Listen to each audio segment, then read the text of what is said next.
Նոյն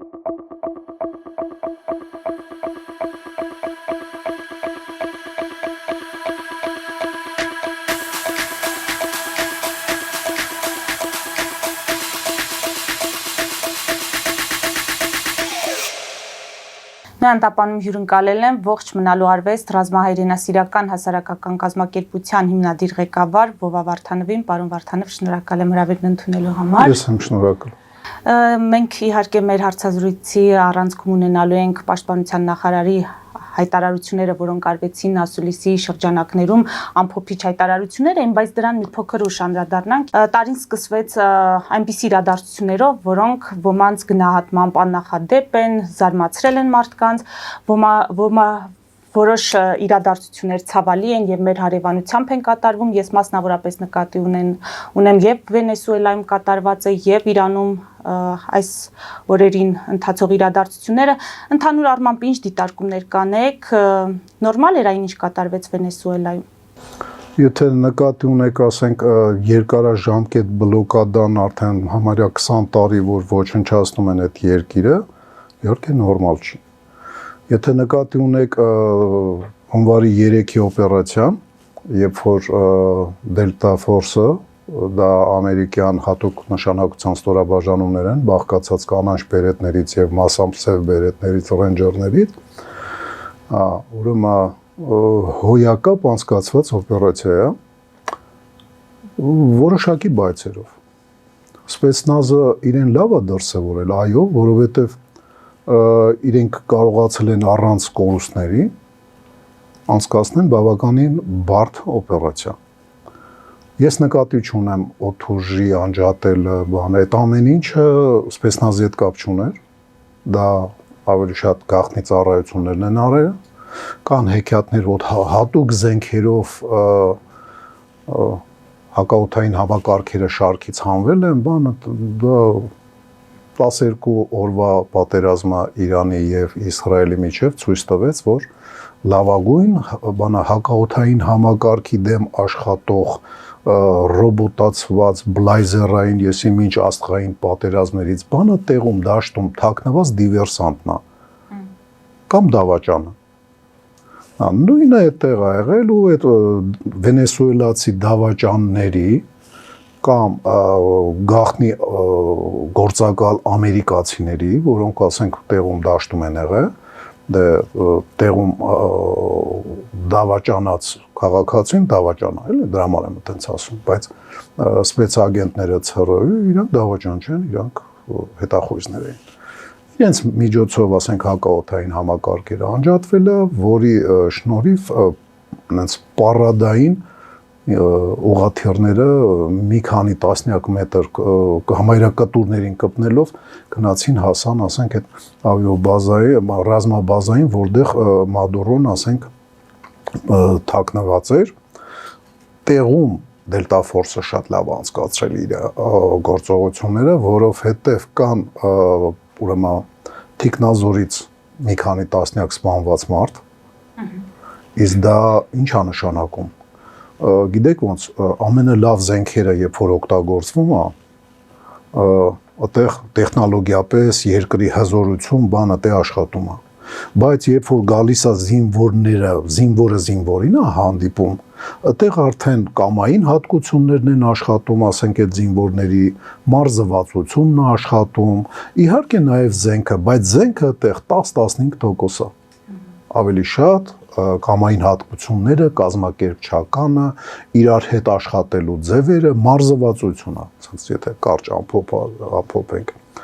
Դելտա Ֆորսը իրան հիանալի պահեց, որտեղ կան խփնված, սպանված մարտի ընթացքում Կուբայից հատուկ պարապմունքներ անցկացրած, ասենք, թիկնազոր Մադուրոյի, որը որ ոչնչացվել է։ Եթե ամբողջությամբ չէ, գոնե ասենք ոչնչացնելով կարողացել են անցնել մինչև Մադուրոյի եւ իր կնոջ, ասենք, ննջասենյակը կամ իրանց առանձնասենյակը եւ այնտեղից իրենց առևանգ են։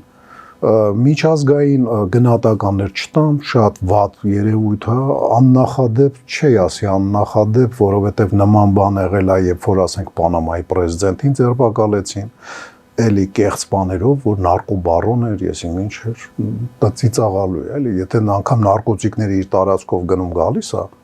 ինքը նարկոտիկ ընդհանրապես կարա չտեսնի, ուղղակի, ասենք, շինարարի անվան տակ, ասենք, ինչ որ բիզնեսմեն բերի իրան փայտա, եթե կոռումպացված է, եթե կոռումպացված չի, հարկեր մուծի եւ Վենեսուելայի բյուջետը լցնի։ Դուք դա հեքիաթներ է, էլի, դա իսկ իրականությունը դա է, որ Ամերիկայի նախագահան, ներկայիս նախագահան որոշակի նախագիծ ունի եւ այդ նախագծով շարժվում առաջ, այնտեղ կա Վենեսուելայի խնդիրը, այնտեղ կա Վենեսուելայի նավթը յուրացնելու խնդիրը, Գրենլանդիայի խնդիրը, Եվրոպային, ասենք, բերել ինչ-որ մակարդակի խնդիրը, որ այնտեղ քիչ փող ծախսի Ամերիկան կամ ընդհանրապես չծախսի, ինքը որոշակի խնդիրներ ունի, որը լուծում է։ Վենեսուելան այդ խնդիրներից մեկն էր ու ինքը ամենակիչը իր ներսում Ամերիկայում եղած establishment են ասում, այդ ներքին խորքային պետության ներկայացուցիչներին ցույց տվեց, ասել, տեսակ, արա, ես Սադամ Խուսեյնին, պայմանական Սադամ Խուսեյնին ձերբակալեցի, առանց 10-15 տարով պատերազմի մեջ դատախվելու։ Ինչ որ արել էին մյուսները, թե հանրապետական, թե ասենք դեմոկրատական բանում, Իրաքում, Աֆղանստանում, հիշում եք 2001 թվականին Աֆղանստան, 2003-ին Իրաք ու տասնյակ տարիներ, ասենք, անարդյունք, լուրջ փողերի կորուստ եւ այլն։ Ինքը դա ցույց տվեց։ Ինքը ինչքանով էր օգուտ, դա դա արդեն թող տնտեսագետները վերլուծեն, քաղաքական գործիչները։ Ես իմ կարծիքն ունեմ, բայց ոչ պրոֆեսիոնալ կարծիք ալինելու, դրա համար դրա մասին չեմ ուզում խոսալ։ Եթե գանք Իրանին արդեն, Իրանն էլ հատուկ գործողություն է։ Նայեք, ինչով են խելամիտ պետությունները եւ պետական մարմինները, գերատեսչությունները տարբեր պետությունների մեկը մյուսից տարբերվում։ Կամ պետություններ, որոնք իրենց գերատեսչություններով, ուժային, գաղտնի ծառայություններով, հետախուզությունով, չգիտեմ, արտաքին գործերով, բանով նախորոք այնքան լավ են պատրաստված, որ ցանկացած իրավիճակից կարան օգտվեն։ Ցանկացած։ Եթե նախորոք չլիներ կես տարի առաջ պատերազմից մի 10-20 տարի առաջ, ասենք, Մոսադի եւ Ամերիկայի Միացյալ Նահանգների հետախուզությունը ներբեռնված Իրանի տարածք, չէր լինի այն հրթիռների, տարբեր գործարանների եւ հակաօդային համակարգերի ոչնչացման, ասենք, այդպես հեշտ ձևը։ Մարդու սպալնյանը անգամ ննջասենյակը հարվածի էր, չի ենթարկվել։ Դա ոչ մի ձևով չես հաշվարկի, բացի դրանից, որ դաշտում պետք է ունենաս կամ տեղացի դավաճաններ, կամ քո լրտեսները, քո գործակալները, քո հետախույզները։ Այդ ամեն ինչը, ասենք, 12 օրյա պատերազմից հետո չվերացավ։ Եվ այդ ագենտուրան, այսպես կոչված, որի մեջ թե դավաճաններն են մտնում, թե դավաճաններին վերբով կարած կամ օգտագործող, ասենք, հետախույզները, իրենք բոլորը մնացել են Իրանի տարածքում։ Այն խոսքերը, որ շատ լրտեսներ հայտնաբերեցին աֆղանցիներից եւ աֆղանցիներից 1-ից 2 միլիոն փախստականներ կան աֆղանստանցիներ Իրանում ու իրանց արտաքսել են, դա մի քիչ խնդալու է։ Դա նույն ձևով ծիծաղալու է, ոնց որ մեր մոտ ասում են բացահայտել ենք, ասենք, թուրքական ցանց, թուրքական լրտեսների, այս ինչ մեկը $3 կամ $100 դիրքեր ա նկարել։ Այ աֆղանցիները այդ մակարդակի դավաճաններ էին, իրանք ռեալ լուրջ ոչ հետախույզներ էին, ոչ էլ, ասենք, լուրջ բաներ էին, դավաճաններ էին, որոնք խելամիտ են,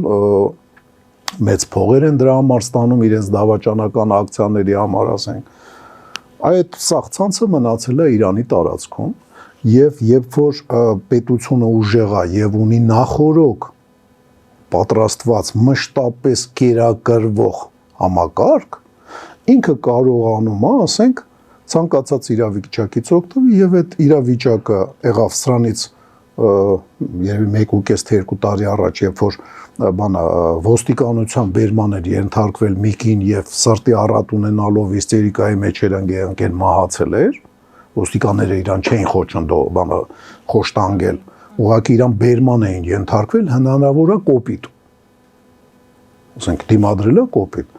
Այդ ժամանակ հիշում եք ինչ կատարվեց։ Էդի այն դեպքը չի ասենք, այն էլ արևելքում կապ չունի, որ մուսուլմանական բանը իսլամական հանրապետությունն թե ուղղակի մուսուլմանական երկիրը։ Կինը իրան, ասենք, այդ ձևով պահեր ու աղմուկ լիներ, դա անհնար էր։ Կապ չունի, որ ինքը արդյունքում, ասենք, մահացել է։ Կինը պետք է համեստ լինի արևելքում։ Դա արևելքի Մոհամեդի խոսքերն է։ Ոնց կարա մուսուլմանական երկրում կինը լինի, ասենք, ակտիվ պահվածք դրսևորի, իրանք փորձեն կարգի հրավիրեն, ինքը արդյունքում, ասենք, վատառողջ լինի մանա ու լինի այտենց բունտեր։ Այդ բունտերը եղավ, որովհետև կար ներբեռնված ցանց,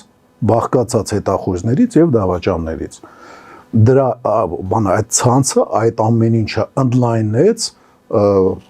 տեղ կար փող տվեց, տեղ կար ինչ-որ բան առավ, տեղ կար աղջկա պատկերները տպեց,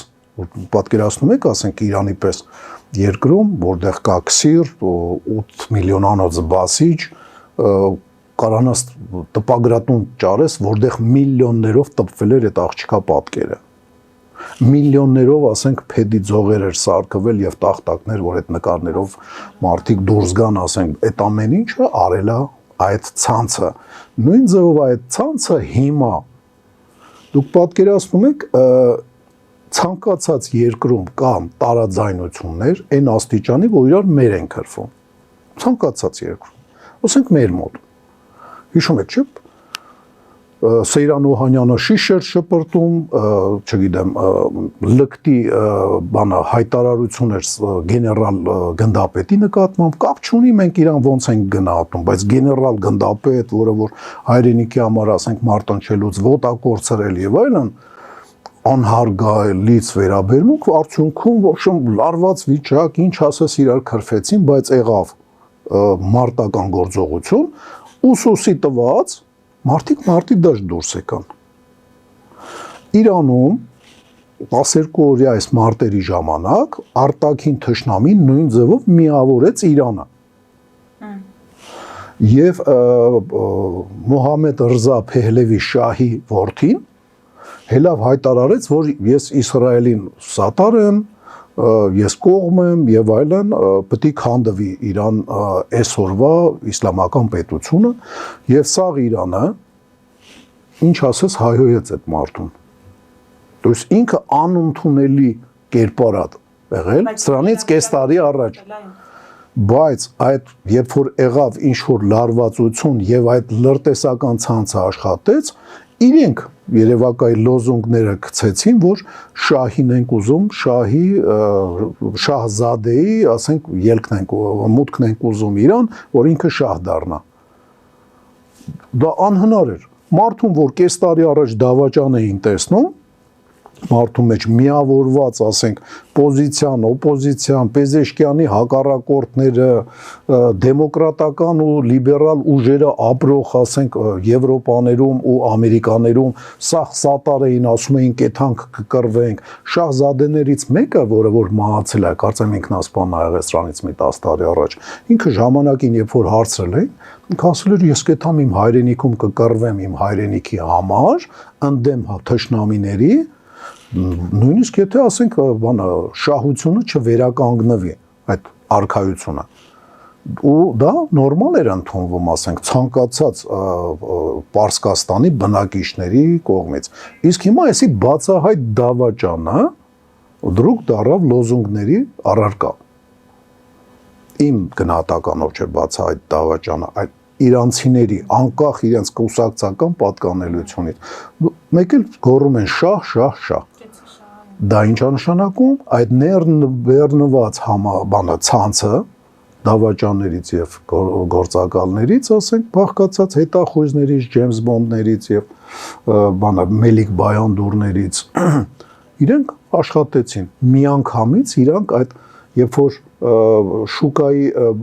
ըմբոստ առևտրականները որոնք արտասահմանից դոլարով ապրանք առնում բերում էին եւ բանը այդ իրանական փողով վաճառում էին, երբ որ կտրուկ բան անում, իրանց ապրանքը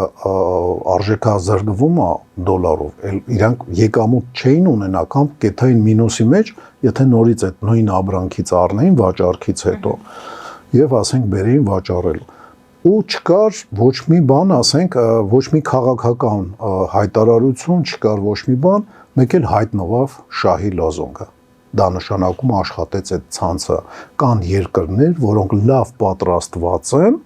եւ օգտվեցին իրավիճակից։ Այդ լավ պատրաստված երկրները հասկանալի է, որոնք են կես տարի առաջ ռմբակոծում էին Իրանը։ Երկու երկիր, մեկը ինտենսիվ, մեկը մի քիչ մեծավարի, հա, երկու երկրները հիմա իրանց ցանցերով աշխատում են Իրանը դեստաբիլիզացիա անելու համար։ Իսկ իրավիճակը ներեցեք ինչպես կգնահատեք, այսինքն կառավարելիության համատեքստում իրավիճակը դուրս է եկել կառավարելիությունից։ Նայեք, եթե մենք հիմա վանգայություն սկսենք անել, իսկ ինտերնետի փակ վիճակով մեկ էլ երբ որ ինտերնետը բաց էր տարբեր ինտերնետային հարթակներում բանա այնտեղ իրանց ուզած տեղեկությունը դնում էին, իրանց չուզածը չէին դնում, արդեն միակողմանի կամ ասենք կողմնակալ ինֆորմացիա էր գալի։ Ամբողջությամբ ինֆորմացիային չես տիրապետում։ Անկամ ասենք իրանագետները, որոնք որ ուսումնասիրում են բանը, իրանց հետ երկու հոգու հետ գոնե շփվել են, երկուսն էլ ապակողմնորոշված են։ Երկուսն էլ ասում են ինչ կարա լինի, բայց չեն ասում ինչա կատարվում հիմա։ Ինչ կարա լինի, ես կարամ մի բան ավելացնեմ էլ, ասենք իրանք հիմնականում ասում են, որ կարա լինի արագ բան, վերականգնում իշխանության, կամ էլ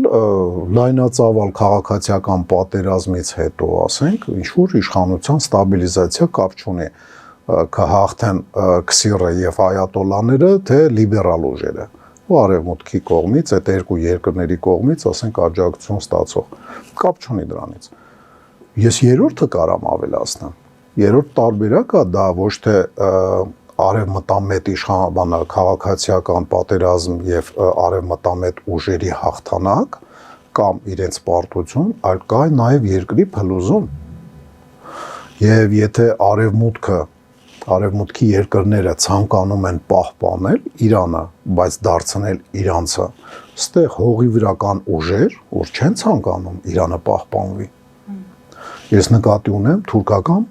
երկու պետություն, որ մեզ է շրջապատում։ Օսման թուրքերը եւ Բաքվի թուրքերը իրենք ցանկանում են Իրանը տրոհվի ու այդ տրոհվելու շանսերը բավականին մեծ են։ Քաղաքացիական պատերազմ եթե սկսեց, այդ շանսերը կրկնապատկվելու է եւ եռապատկվելու է։ Եվ ես զարմանում եմ, որ նման շանսերը ունենալով, ասենք, այս զարգացումները տանի դեպի այդ կողմ, որոշ մեր հայրենակիցներ սատար են այս ամեն ինչին, չհասկանալու, որ կա, ասենք, եթե քաղաքացիական պատերազմ սկսի, 50-50 չի, այատոլաները կրեն կամ կրվեն, այլ 33 կա 33% հավանականություն, որ Իրանը կքանդվի, եւ մենք 99% մեզ շրջապատող տարածքում ունենանք թուրքական պետություններ։ Հիմա այդքան չի, մի քիչ է, կա մի քիչ Վրաստան, որտեղ թուրքական բնակչություն կա, բայց անկախ չեն իրանք, կա Իրան, որտեղ թուրքական բնակչություն է, բայց իրանք անկախ չեն, բայց եթե այդ տեղավ, իմացեք Վրաստանի Մարնեուլին էլ է կորելու, որտեղ այդ իրավիճակում թուրքական այս ռեգիոնալ պետությունները այնքան են ուժեղանալու, որ Վրաստանից ինչ գարեջի են բանա Մենաստանային այդ համալիրը, որ կար, ասենք, եկեղեցական, որ մեջտեղով է սահմանը, այդում չեմ մեր լսողները տեղյակ են, Վրաստանի եւ թուրքերի, Բաքվի թուրքերի սահմանի վրա կա Դավիթ գարեջի, ասենք, Մենաստանի շուրջ կառուցված եկեղեցական համալիրը, որ հենց մեջտեղով է այդում, եւ ընդ մեկ-մեկ բախումներ են լինում, ասենք, քաղաքացիների մակարդակով, սահմանապահների մակարդակով, դիվանագիտական ինչ-որ միշտ սուսերամարտերի մեջ են, այդ Դավիթ գարեջիով չի վերջանա, Վրաստանի ամբողջ սահմանային են հատվածը, որ կոչվում է Մարնեուլի, որտեղ կես միլիոն մարդ է ապրում, գրեթե ամբողջությամբ թուրք, շատ չնչին վրացական հատված, սվաներից բաղկացած եւ շատ չնչին հայկական հատված։ Այդ կես միլիոն թուրքը անդե ապրում։ Էդ էլ կմիանա, ասենք, Բաքվի հանրապետությանը եւ մենք մի փոքր անցք ենք ունենալու շնչափող։ Շնչափող էլ չէ, այնա որ կոկտեյլ են խմում, այդտենց կոկտեյլի պես բան ենք ունենալու, բանով նինոց մինդայով, խաշուրիով դեպի աշխարհ ու թուրքական պետություններով շրջապատված, ոչ թե թուրքաբնակ, ոչ թուրքական պետություններ երկու կողմից, այլ ամբողջությամբ թուրքական պետություններով շրջապատվածա լինելու, հələ հարց է, կարող ախալքալակն էլ ասենք, նինոց մինդան չթողեն մեզ։ Էդ էլ կարող է դառնա թուրքական պետության մի մաս, որովհետև Օսման թուրքն էլ կցանկանա Բոլնիս Խաչենով, ասենք, եւ Նինոց Մինդա Բագդանով կախալ քալակնել Իրանովանի, որտեվ ասելով, որովհետև թուրք մեսխեցիների հողերն է։ Ֆելիչե ժամանակակից ատամնաբուժական կլինիկա։ Այստեղ հարմարավետությունն ու խնամքն առաջնային են։ Այստեղ կիրառվում են ատամնաբուժական ամենաժամանակակից տեխնոլոգիաներ, ճշգրիտ ախտորոշում, արդյունավետ բուժում, նուրբ փորձառություն եւ անհատական մոտեցում։ Սկսած սովորական մանրուքներից մինչև առաջադեմ ընթացակարգեր, այստեղ դուք գտնվում եք բարձր որակավորում ունեցող եւ փորձառու ատամնաբուժական մասնագետների ձեռքերում։ Մեր բարեկամական եւ հյուրընկալ անձնակազմն այստեղ է յուրաքանչյուր այցը հաճելի դարձնելու համար։ Ֆելիչե, ձեր առողջ եւ ամենաերջանիկ շպիտը սկսվում է այստեղից։ Եկեք եւ բացահայտեք նորարարության փորձագիտության եւ կարեկցանքի կատարյալ համադրությունը։ Վաճառվում է գերմանական հնաոճ դաշնամուր 1892 թվականի արտադրության ֆոն Մուրբախ։ Գտնվում է գերազանց վիճակում։ Կինը 15000 ԱՄՆ դոլար։ Հեռախոսահամար 094 115 310։ Երևան փոստը Գրանադայի ուզում տեղեկացնում է։ Դրամական փոխանցումներ 1%-ով։ Օդանավով 1 փաունդը 2.99։ Նավով ուղարկեք 1 արկղ, երկրորդ արկղը անվճար։ Ավտոմեքենաների փոխադրում անհավատալի արժեքներով։ Ինչպես նաև կահույք եւ մեծ չափի բեռների փոխադրում։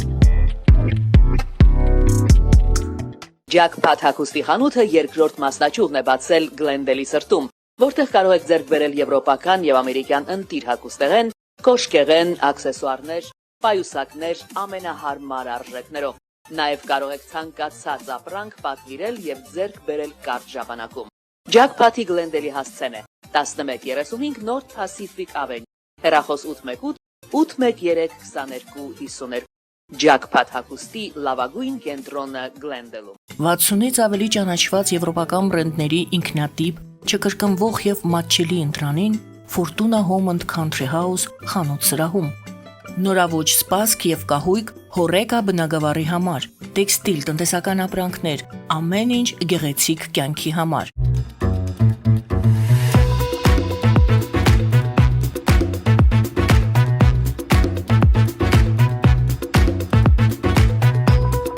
Արարատ ռեստորան, ընտանեկան եւ ընկերական ժամանցի լավագույն հասցե, սիրված արտիստներ, հյուրընկալ մթնոլորտ, հարուստ ճաշացան, անմահական խորտիկներ։ Արարատ ռեստորան, հասցեն անփոփոխ, սիրով սպասում ենք ձեզ։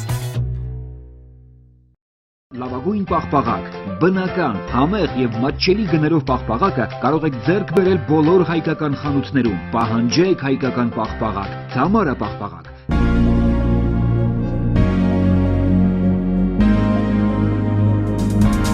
Տպագրեք ձեր գիրքը Նոյան տապան տպագրատանը, ինչպես նաև թերթեր, ամսագրեր, բուկլետներ եւ այլն։ Հասցեն քաղաք Երևան, Իսահակյան 28 առաջին հարկ։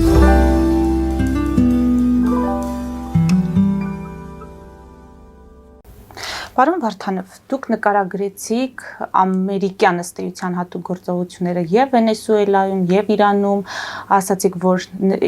սեփական ագենտների եւ ներքին լրտեսների շնորհիվ իրականացվեցին այդ գործողությունները։ Ինձ հետաքրքիր է, Ռուսաստանում չունեն իրենց ագենտները եւ չկան ներքին լրտեսներ, դրա համար էլ Ռուսաստանում այդպիսի գործողություններ չեն իրականացվում եւ սրա նաեւ հավելեմ Սոլովյովի հայտարարությունը, ասում է Վենեսուելայի կորուստը այդքան կարեւոր չէ մեզ համար, որքան Հայաստանի կորուստը, դա կլինի շատ շատ մեծ սխալ եւ մենք պետք է ժամանակն է ասենք, որ խաղերը վերջացել են, մեր խնդիրն է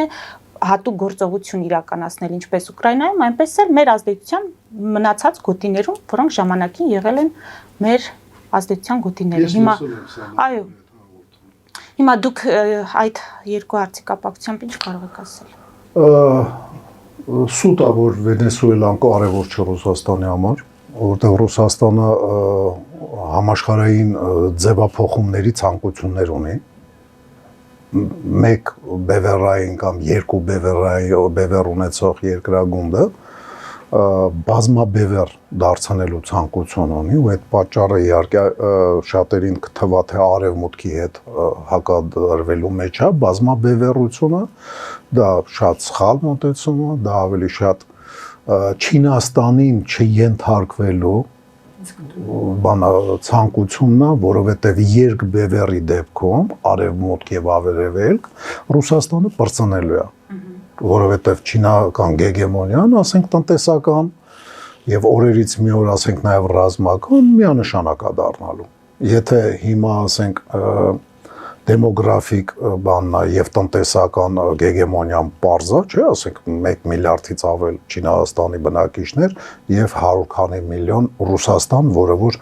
մի քանի անգամ ավել տարածություն ունի, քան Չինաստանը։ Ուղղակի Ռուսաստանը մի քիչ ցուրտ է, դրա համար ասենք այդ խաղաղ էքսպանսիան չինացիների այդքան ակտիվ չի։ Այն որ ռուսը վախենում է, որ հեսա կգան կգրավեն, սուտ է, չեն գա հեսա գրավեն։ Ցուրտ է ձեր մոտ, ռուսներ ջան։ Ձեր մոտ չեն գա։ Իրանք կգերադասեն տաք երկրներ գնա։ Իրանք Չինաստանում ավելի շատ հարավում են ապրում, քան հյուսիսում, եւ դա մոտավորապես 3000 տարի է այդպես է, ու ոչ մի բան չի փոխվել առ այսօր։ Բայց տնտեսական եւ ինչի՞ չէ նաեւ, ասենք, ռազմական էքսպանսիան միանշանակ է լինելու։ Եվ Ռուսաստանը փորձում է բազմաբևեռ երկրագունդը դարձնի, որպեսզի բևեռներից մեկը ինքը մնա։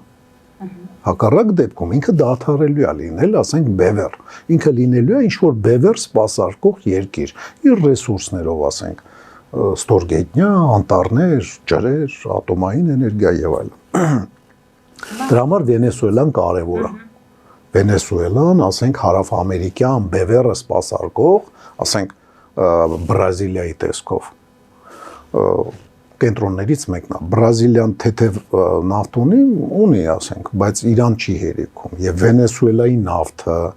Բրազիլիայի բևեռ դառնալու ցանկությունը, Մեքսիկան իհարկե շատ կա, որ բևեռ դառնա, կարող է ցանկություն ունի, բայց գրամ չի ապահովում այդ ամեն ինչը, հետնել ինքը ոնց որ ժամանակին կարծեմ Սանտանա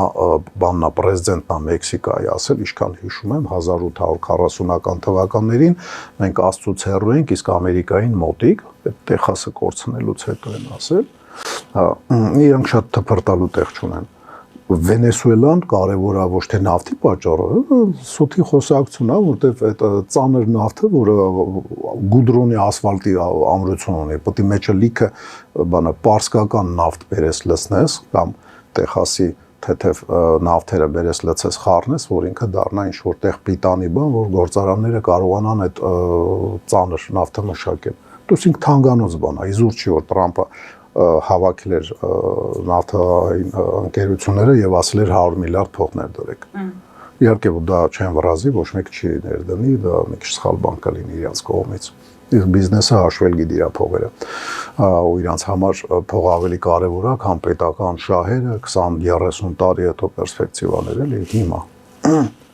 Կարճ ասած, Սալավյովը այդպես խալվում է։ Իսկ ռազմական հատուկ գործողության հնարավորությունը իրենք այդ ներուժը ունեն։ Իրենք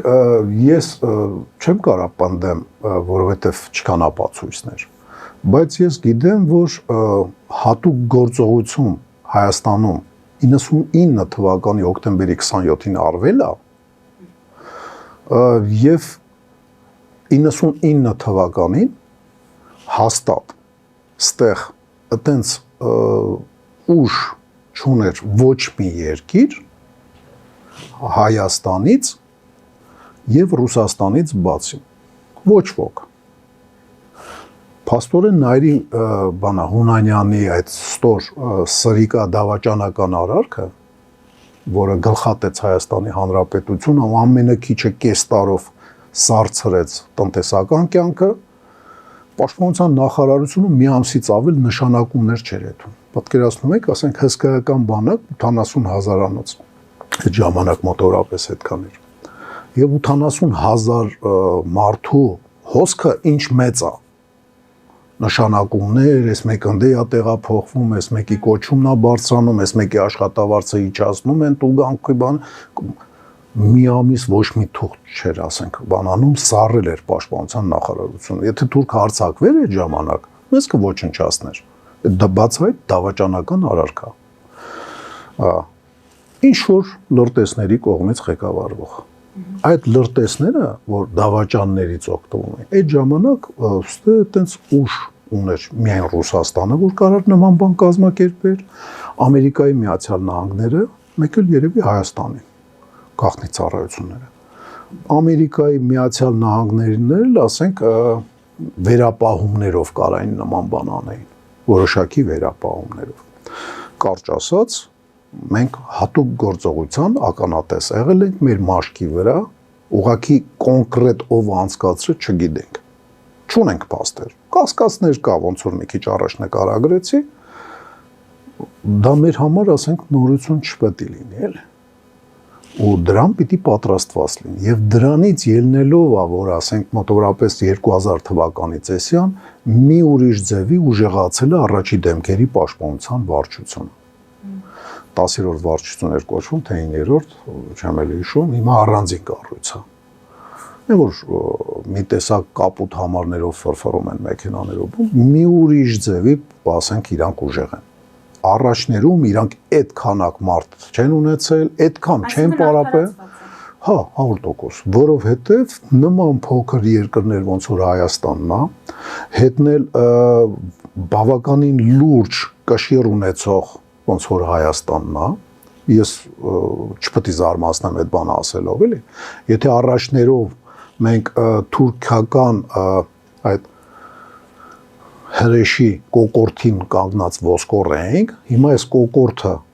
մենք ինքնակամ լքել ենք ներսից, ոսկոր որպես դուրս ենք եկել,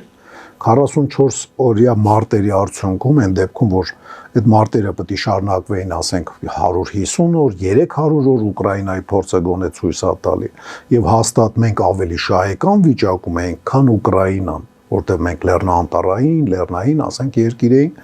եւ մենք ավելի հեշտ կդիմադրեինք թուրքական էքսպանսիայի, ասենք փորձերին։ Ուղղակի մենք միանգամից մեր թաթիկները բարձրացրեցինք 1.5 ամիս հետո, ոնց որ Ֆրանսիան նկատի ունեմ 40 թվականին։ Հա, ու բանը մենք երբ որ sense նայում ենք ինչ կարան անեն ստեղ էլի հատուկ գործողություններ։ Դրա համար առաջի դեմքերը պետք է պաշտպանեն։ Հիմա դա զգուշացում համարենք, թե գործողության կոչ։ Ասում են պատահական մարդ չէ Սալավյովը, եթե նա ասում է, ուրեմն ես կասեի դուրակ չի, քանի որ ինքը ռուսական եթերում է, դրա համար ռուսական բառ օգտագործեմ, հայերի համար հասկանալի։ Ինքը դուրակ չի, եթե նույնիսկ ինքը օֆիցիոզը չի ներկայացնում անմիջական,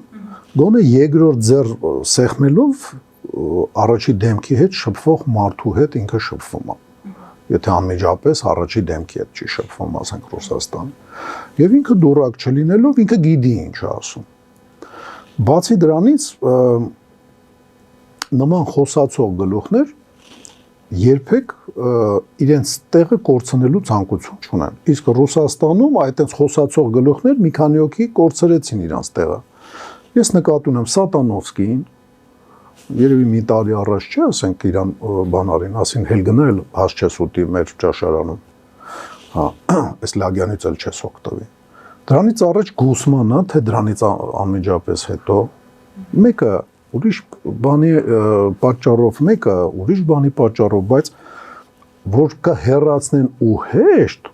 դա պարզ երևում է, եւ Սալավյովը հաստատ ավելի զգուշ կլինի, որտեղ ինքը չի ցանկանա այդ իր չափաբաժնից, ասենք, հրաժարվել։ Նշանակում է իրան կամ ոնց որ ասած կաթացրել են, կամ էլ անմիջապես ասել են,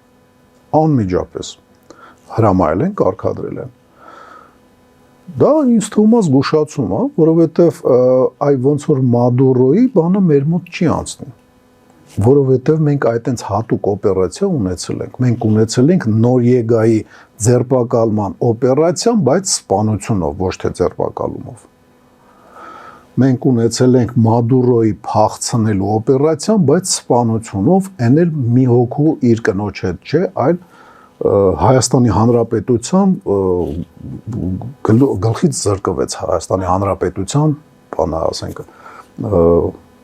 հանրապետություն գլխից զրկվեց։ Երբ որ ես նման բանը ասում եմ, մտածում եմ դե պրեզիդենտը ոնց որ թե կար, բայց հաշվի առնելով, որ իրական իշխանությունը մի հոգու ձեռ չի, շատ հիմար հայտարարություններ էր անում, ասենք տարբեր մարդիկ, որ ասում են պետությունը դա ես եմ։ Ես Լյուդովիկոս 14-ի հետ եմ, որը 17-րդ դարում է նման բան ասել։ Ու Իրանից հետո ով կրկնում է, էլի ասենք, հաստատ Լյուդովիկոսից ավելի խելացի չեն, էլի ասենք։ Չի կարա ոչ պետությունը մի մարդ լինի, ոչ էլ կառավարությունը մի մարդ լինի։ Նույնիսկ եթե արքայություն է դա, նույնիսկ եթե թագավորություն է, նույնիսկ եթե թեոկրատիա է, ոնց որ Իրանում այատոլլային սպանելը բան չի փոխում։ Մադուրոյին փախցնելը բան չի փոխում։ Մեկը պետք է կամ պայքարես այն համակարգի հետ պետական, այն գլխի հետ, որը որ ղեկավարում է Վենեսուելան միջև հիմա։ Մադուրոն այդ գլխի մի հատվածն է։ Գլխատվեց, ասենք, Իրանի ռազմական ղեկավարությունը կես տարի առաջ, բայց մեկը մի օր տևեց։ Մեր մոտ տևեց կես տարի։ Եվ մենք այդ փորձը դառը փորձ ունենալով հաստատ մեր մոտ նման սպեցօպերացիան այտենց հեշտ չի լինի անցկացնել։ Ոնց որ Մադուրոյին փախցնելը կամ Նորիեգային ձերբակալելը, անգամ ոնց որ Վազգենին եւ Դեմիրճանին սպանելը հեշտ չի լինի, որովհետեւ մենք ապուշ ենք, մենք ուրիշի փորձի վրա չենք սովորում, մենք մեր փորձի վրա ենք սովորում ու մենք այդ դառը փորձը ունենք։ Կարճ ասած, Սալավյովը եթե մատ թափ տվեց մեր վրա կամ ինքն էր այդ մատը, որ ինչ որ մեկը մեր վրա մատ էր, ասենք թափ տալի, դա բան է, ոնց ասած, փուչիկա, դա չի աշխատի։ Մեր զինված ուժերը երբեք այտենց լավը չեն եղել, ոնց որ առաջի դեմքերի պաշտպանությունը, առաջի դեմքերի պաշտպանության հետևությունը շատ ավելի արագ է, ասենք, հաշվի առնվում հետևությունը պարտության նկատի ունեմ, քան մեր մոտ զինված ուժերում։ Զինված ուժերում հիմա արդեն 5 տարուց ավել է մենք պարտված ենք, պարտությունը դա, եթե չես ոչնչանում, դա շահում ես, որտեվ մտածելու տեղ է տալի, եթե մեր մոտ 5 տարի պահանջվեց ինչ-որ բանի գալ, ինչ-որ բան հասկանալ զինված ուժերում, առաջի դեմքերի պաշտպանության գործում դա ամիս տևած, 2-3, կարող է կես տարի։ Կարճ ասած, սպեցօպերացիան Հայաստանում չի ստացվի։ Չի կարա ստացվի, որովհետև ունենք դառը փորձ, համապատասխան խելամիտ հետևություններ։ Հիմար ենք, սեփական փորձով ենք հետևություններ անում, բայց հետևություն անում ենք։ Հիմա պարոն Վարդանով անդրադառնանք Պապիկյանի ասուլիսում հնչած ամենակարևոր ըստ իս առանձնացված հայտարարություններին, զինծառայության ժամկետի կրճատումը նախարարը պնդում է, որ չի նշանակում բանակի կրճատում եւ այս որոշումը կայացվել է արդյունավետ բարեփոխումների արդյունքում։ Սա մեկ հայտարարություն, որին անպայման կխնդրեմ անդրադառնալ, այսինքն որքանով է նախարարի պնդումը օբյեկտիվ։ Խոսացել ենք, չէ՞, այդ 1.5 տարի դառնալու մասին։ Ես այս պահին չեմ հիշում, ես եւս 2-3 կարևոր հայտարարություն եմ հանել։ 2025 թվականը գերարդյունավետ տարի էր, պաշտպանության ոլորտի ծախսերն ավելացել են 1.1 միլիարդ դոլարով։ 2026-28 թվականներին եռամսյա ծրագրով տեղական ռազմաարդյունաբերությանը հատկացվելու է 150 միլիարդ դրամ, 25-օրյա հավաքները վարժական ապահովելու են պահեստազոր թիկունք բանակ կապը, ինչը 44-օրյա պատերազմի խնդիրներից էր։ Հիմա եթե հնարավոր է եւ ժամկետի կրճատմանը եւ այս 3 հայտարարությանը անդրադառնանք։ Ժամկետի կրճատումը ես արդեն 2 անգամ լսել եմ գոնե պաշտպանության նախարարը, որ ասում է դա բանա չի բերելու կրճատմանը։ Ես դպրոց եմ սովորել մաթեմատիկայում, ասենք մաթեմատիկայի դասի ժամանակ մեզ ասում էին խոսքի, եթե 1 ամբողջից հանում ես 1 քառորդականը քո մոտ մնում է 3 քառորդական, չէ՞։ Դա նշանակում է կրճատում։ Ուրիշ բան, որ դու փորձում ես դրա այդ կրճատումը ինչ-որ բանով կոմպենսացնել։ Կոմպենսացնում ես պակասը առաջացած, բան նախորդ առաջացած պակասները դա փակում է։ Ես նկատի ունեմ, ասենք, սպաների ոչ բավարար, ապագա սպաների ոչ բավարար մարդկանց քանակը ռազմական ակադեմիա ընդունվելու այդ աբիտուրիենտների պակասը։ Մենք դա լրացրել ենք, կարծում եմ ոչ, որովհետև փողով խելամիտ մարդուն պատերազմի դաշտ չես ուղարկի։ Խելամիտ մարդը փողով կռիվ չի գնում։ Բայց հիմա խաղաղություն է, պարոն։ Ռազմական գերատեսչությունը երբեք իրավունք չունի մտածել խաղաղության մասին։ Ինքը պիտի օգտվի խաղաղությունից, բայց ինքը միշտ պիտի պեսիմիստի նման մտածի, որ հեսա վատ է լինելու, ես պիտի պատրաստվեմ։ Նույն ձևով այդ համակարգի մեջ մարդիկ ընդգրկվելուց առաջ նման մտքեր են ունենում։ Եվ եթե ռազմական գերատեսչություն փողի խաթր մարդ գնա, ինքը կգերադասի դատվի, բայց մարտի դաշտ չի ելնի։ Կործանարար մարտը լինում է, չէ՞, ասենք, երբ որ մսաղացի նման, դա երկու կողմն էլ մեկը մյուսին ոչնչացնում է։ Ուկրաինայի պատերազմն էլ դա ցույց տվեց, որ ասենք առաջացան ռուսական սովետական դեռևս կոդերին ավելացավ եւս մի կոդ, ես նկատի ունեմ կար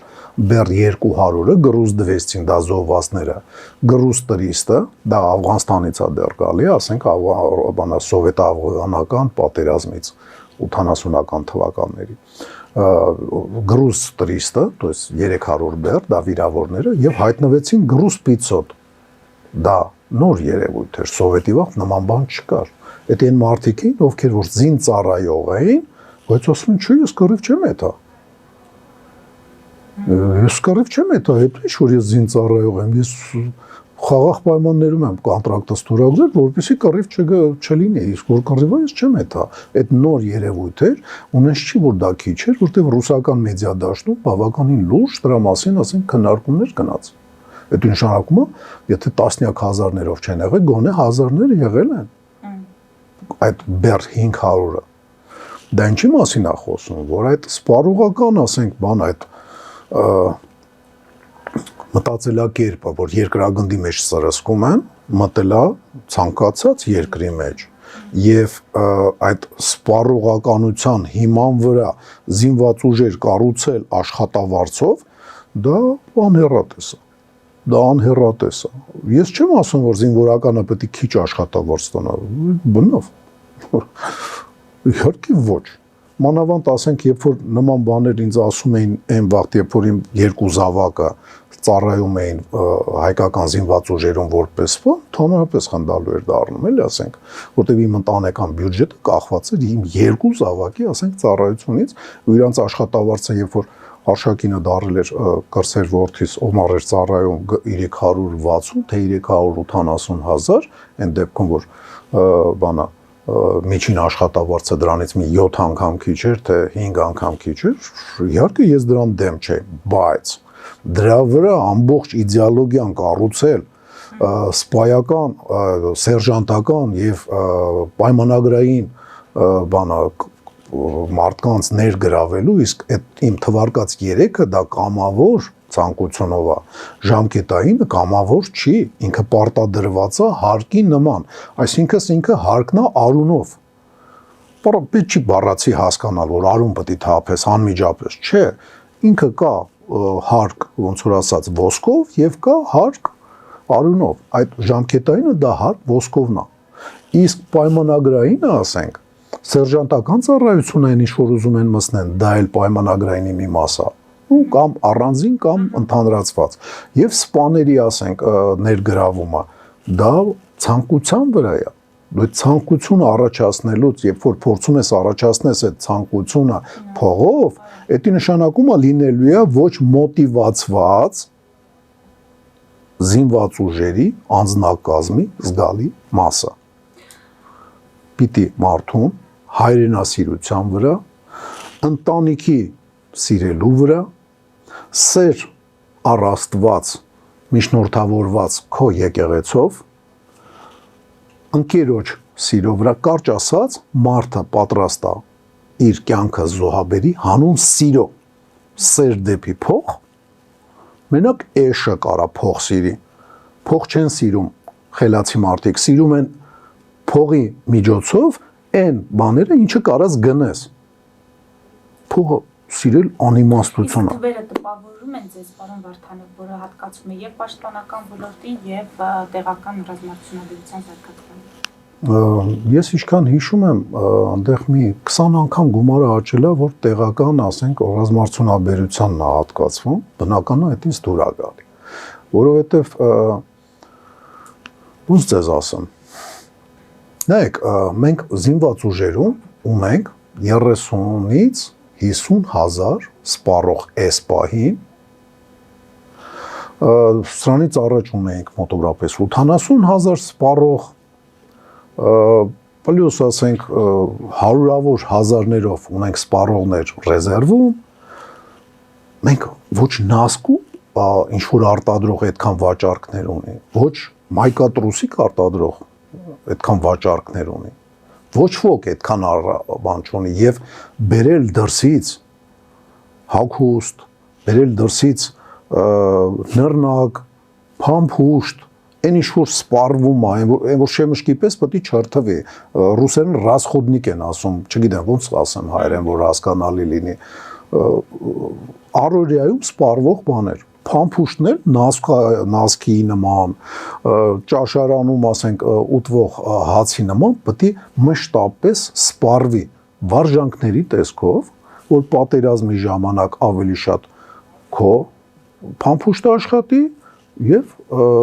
հնարավորություն չունենա խոցվելու պատճառով հակառակորդը քեզ խոցելու։ Կարճ ասած, ասենք բնական է այդ սպառվող բաները, որը բարձր տեխնոլոգիաներ չեն ուզում, էշություն է եւ էշություններ առաջներում գնել դրսից։ Դա պիտի լինի տեղական արտադրության։ Թանկա, էժանա, ու կապ չունի, որովհետեւ դու գալիս ես մարտական գործողություններում, այդ հիմնական ծախսը այն հրթիռը չի, որ մի հատ գնաց դեպի Գյանջա, լեզուս պապանձվի, գանձակ, այն մի հրթիռը չի, որ անտառներում, ասենք, գմփած, հիմնական սպառվում է փամփուշտը, որը մի փոքր, ասենք, Թուրքիա հայտնվելուց մի գլող, ասենք, մի բատալյոն, ասենք, տրսնում է, լցում է անտառի վրա, էդի այն հսկայական քանակն է, որ միլիոններով ծախսվում է,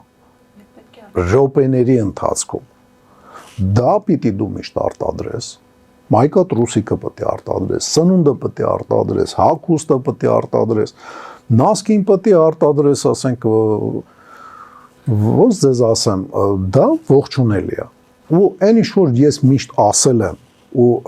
մեկ-մեկ ինձ ասում են, բա դու այսօրվա իշխանություններին պատժկա ես անում։ Ես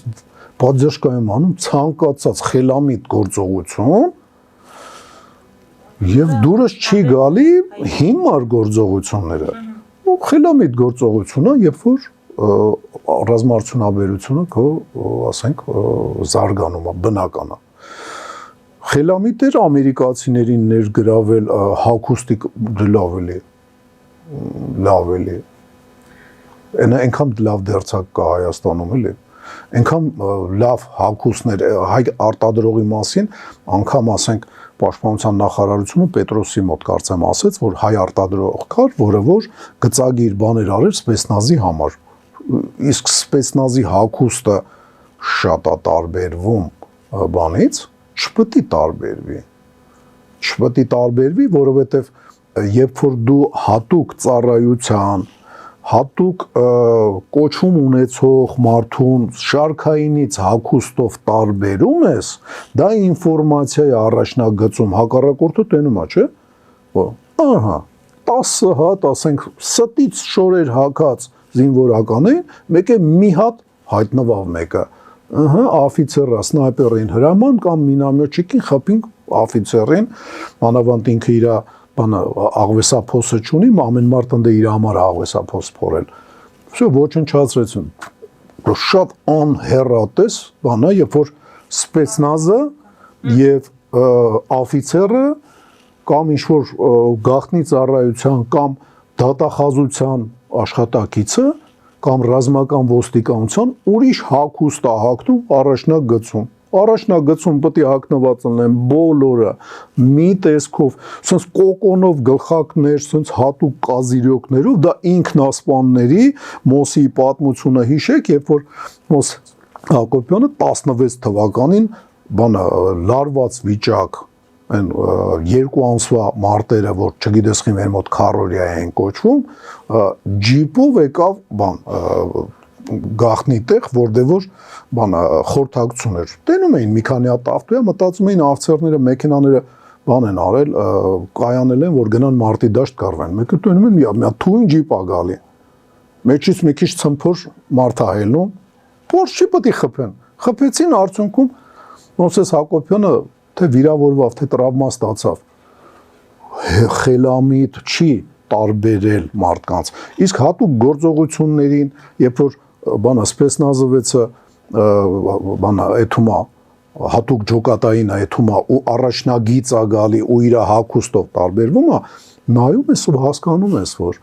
հեսա ստե ինչ-որ բան պետք է լինի։ Թուրքերը մեզ այնպես մի հատ սիգնալ ուղարկեցին սրանից 2 տարի առաջ, 1.5 տարի առաջ, երբ որ բանա չիմադանչիկներով սնայպերները եկան կապան, որ փոխհրաձգության ժամանակ թուրք էր վիրավորվել, մեկը չիմադանչիկներով, սիրուն հագնված կոկիկ, սենց կռուտոյ տղեկը, սենց գլխակների վրա ինչ ասես կպցրած եկան, ինձ երբ որ դա ասին, բանա այդ դիրքերը երկրապահի տղեկն էին այդ բանանում ու Վաշտի հրամանատարի տեղակալներից մեկը ինձ զանգեց, ասեց, սենց մարդիկ են երևացել, ինչ, ասում են պահեք ձեր գլուխները, ձեր գլուխները պահեք, սնայպերներ են եկել, եթե լինեին մի 10 անգամ ավել, կասեի սպեցնազը հարձակում է լինելու, եկեք մարտականը առաջին, իսկ սնայպերներ են ուղղակի գլուխներդ կակալ պահեք։ Մեր այդ զրույցից հետո 2 ժամ անցնում ես իմանում եմ, որ 4 հոգի սպանվեցին։ 4 հոգի հայ սպանվեց, որովհետև ուշադրություն չդարձրեց այդ հատուկ ջոկատայինների գալը։ Հիմա եթե մեր հատուկ ջոկատայինները տարբերվեն դիրքապահներից, իրենց ուղղակի է գալը ինֆորմացիա լինելու հակառակորդին, որը եթե հեռախոսով խոսած դրա մասին, կարող է գան ձերբակալեն, ասեն գաղտնիք ես բանանում։ Իսկ հետո որ այդ գաղտնիքը գլխանց որոշել է, ասենք, բացահայտի իրենց տարբեր հագուստները, ասենք, հատուկ ջոկատայինին եւ դիրքապահին հագցնում, իրան բախի չեք դատում։ Շնորհակալ եմ։ Ես եմ շնորհակալ։ Հիշեցնեմ, որ զրուցում էի ողջ մնալու արվեստ ռազմահայրենասիրական հասարակական կազմակերպության հիմնադիր ղեկավար Վովա Վարդանովի հետ մեր ուղիղ եթերները կարող եք դիտել Patreon-ում, նաև այդ հարթակում աջակցել մեզ էկրանին երևացող QR կոդով։